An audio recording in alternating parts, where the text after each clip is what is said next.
for 5 minutes.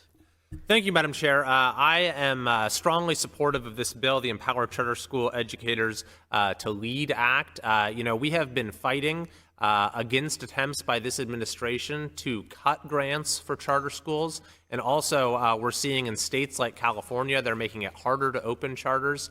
And indeed, just this week, LA Unified, the second largest school district in the country, voted to restrict charters from being able to operate at different school sites. And it's bewildering in a sense because charters have such a tremendous track record. And so this is a bill that says we're actually going to support those who want to start and operate high quality charter schools. And the reason that charters have such a great track record in terms of closing achievement gaps, in terms of propelling student achievement, is it's no accident. There are a few features of the charter school of charter schools that have propelled their success.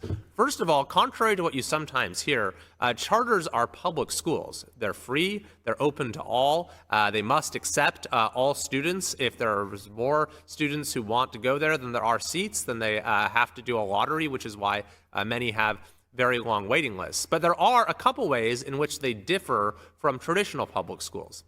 First of all, unlike a traditional neighborhood school, they don't get students assigned to them automatically based upon their zip code. Rather, they have to attract students to want to go there, families to want to go there, by offering a desirable educational experience. But secondly, charters really flip the traditional paradigm by which much of the public school system operates, where you often have very strict controls over the inputs of education, where you have large state bureaucracies that tell districts and school leaders exactly how they have to run their schools, have very strict regulations as far as what happens in the classroom. But then there's no concern about the outputs, that is to say, whether students are actually learning. There's no accountability for the results of what happens in the classroom.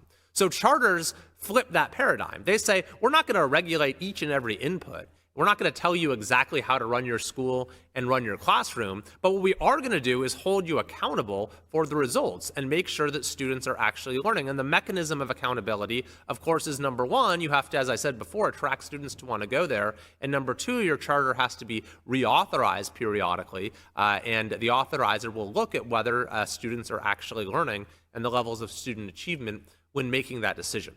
So this is why charters have proven to be tremendously successful, number one, in providing an alternative in districts where the public schools are failing, but number two, even in really good public school districts, providing options for families in order to find a school that is the right fit for their child and is most conducive with their success.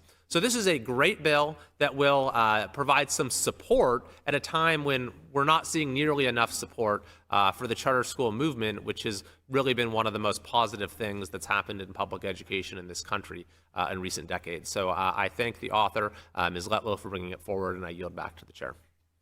Thank you, Mr. Kiley.